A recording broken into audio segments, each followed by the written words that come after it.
لا إله إلا الله محمد رسول الله عليه صلاة الله وآله والأحب. Assalamualaikum warahmatullahi wabarakatuh. Sahabat Rania Zubaidi, semoga kita semua dalam keadaan sehat walafiat. Amin ya rabbal alamin. Sebagai umat muslim, tentunya kita pasti sering mendengar tentang khutbah yang biasa dibawakan oleh pendakwah atau ustadz ataupun kiai yang mengerti tentang agama untuk sebagai pemberi peringatan dan ajaran kebaikan. Pada kisah kali ini ada hubungannya dengan khutbah, namun khutbah kali ini berbeda karena dibawakan oleh iblis laknatullah pada hari kiamat, yang dimana iblis akan menyampaikannya pada pengikutnya tentang kerugian dan penyesalannya. Marilah senantiasa kita berlindung kepada Allah Subhanahu wa Ta'ala dari godaan syaitan yang terkutuk, agar tidak mendengarkan khutbahnya iblis kelak di hari kiamat. Semoga kita termasuk dari golongan orang-orang yang tidak mendengarkan khutbahnya iblis di kemudian hari. Iblis akan menyampaikan khutbahnya di hadapan orang-orang yang mengikutinya, yang telah ditetapkan oleh Allah Subhanahu wa Ta'ala untuk masuk dalam neraka jahanam.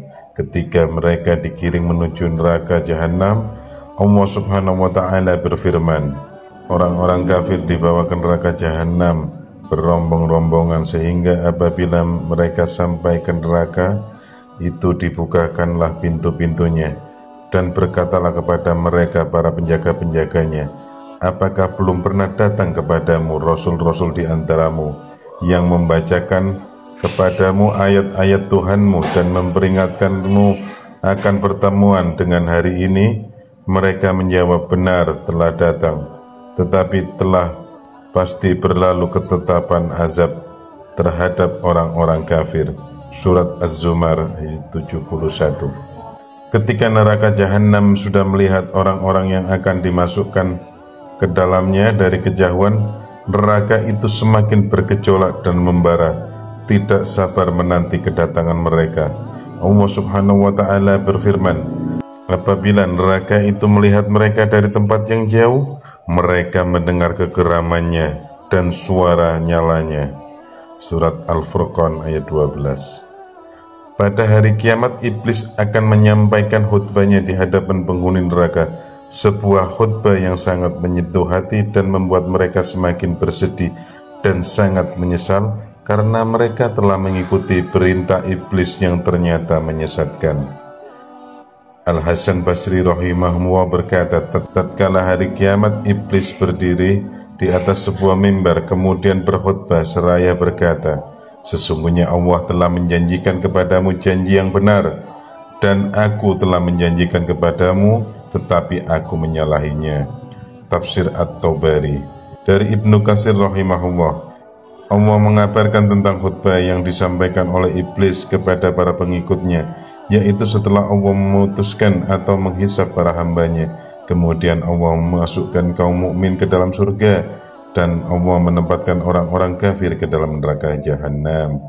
Maka iblis berkata dan berkhutbah kepada para pengikutnya agar semakin menambah kesedihan mereka dan kerugian atas diri mereka. Khutbah iblis di hari kiamat kelak bisa jadi renungan bersama agar tidak menjadi orang-orang yang merugi di akhirat. Sebab ketika dilaknat dan dikeluarkan dari surga oleh Allah Subhanahu wa Ta'ala karena tidak mau diperintahkan sujud kepada Adam, iblis bersumpah untuk menyesatkan anak cucu Adam hingga akhir zaman. Iblis juga memohon kepada Allah Subhanahu wa Ta'ala agar ditangguhkan ajalnya hingga hari kiamat, dan Allah mengabulkan doanya. Kisah tersebut diabadikan dalam Al-Quran. Iblis berkata, ya Tuhanku, maka berilah tangguh kepadaku sampai hari kiamat. Allah berfirman, maka sesungguhnya kamu termasuk orang-orang yang diberi tangguh. Surat Al-Hijr 36-37. Setelah itu iblis lalu berusaha untuk terus menyesatkan manusia dari jalan Allah Subhanahu wa Ta'ala hingga hari kiamat. Allah Subhanahu wa Ta'ala telah menunjukkan sedikit rahasia sebuah peristiwa di hari kiamat kelak ketika iblis berkhutbah di hadapan para pengikutnya. Peristiwa ini diungkap dan diterangkan oleh Allah dalam Al-Quran. Allah berfirman, "Dan masuklah orang-orang yang beriman dan beramal saleh ke dalam surga yang mengalir di bawahnya sungai-sungai.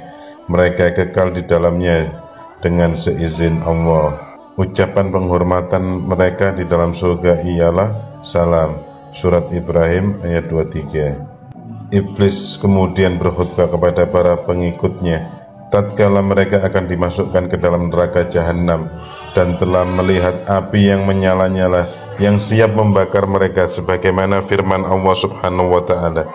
Dan berkatalah syaitan tatkala perkara hisab telah diselesaikan, "Sesungguhnya Allah telah menjanjikan kepadamu janji yang benar, dan aku pun telah menjanjikan kepadamu, tetapi aku menyalahinya. Sekali-kali tidak ada kekuasaan bagiku terhadapmu, melainkan sekedar aku menyeru kepadamu, lalu kamu mematuhi seruanku. Oleh sebab itu, janganlah kamu mencerca aku, akan tetapi cercalah dirimu sendiri. Aku sekali-sekali tidak dapat menolongmu, dan kamu pun sekali-sekali tidak dapat menolongku. Sesungguhnya aku tidak membenarkan perbuatanmu mempersekutukan aku dengan Allah Subhanahu wa Ta'ala sejak dahulu. Sesungguhnya orang-orang yang zalim itu akan mendapatkan siksaan yang pedih." Surat Ibrahim ayat 22. Di dalam khutbah tersebut, iblis mengatakan kepada para pengikutnya bahwa Allah telah memberikan janji kepada orang-orang tersebut dengan janji yang benar dan pasti ditepati. Iblis pun juga memberikan janji-janji kepada para pengikutnya, namun janji iblis itu hanyalah janji palsu yang merupakan dari tipu daya muslihatnya untuk menjerumuskan manusia ke dalam dosa dan kesesatan. Para pengikut iblis yang mendengar pidato iblis ini pun langsung sangat menyesal dan merasa tertipu. Namun penyesalan tersebut sudah sia-sia dan tidak ada gunanya, karena mereka akan menjadi teman iblis di neraka dan kekal di dalamnya selamanya. Saudaraku, janganlah sampai kita menjadi orang-orang yang menyesal ketika mendengar pidato iblis di hari kiamat kelak. Semoga kita semua selalu dilindungi oleh Allah Subhanahu wa Ta'ala dari tipu daya iblis. Semoga Allah Subhanahu wa Ta'ala menjaga dan melindungi kita dari tipu daya iblis laknatullah. Amin ya rabbal alamin. Wallahu a'lam. Sesungguhnya kebenaran hanyalah milik Allah, dan jika ada salah hilaf itu dari saya pribadi. Jazakallahu khair. Assalamualaikum warahmatullahi wabarakatuh.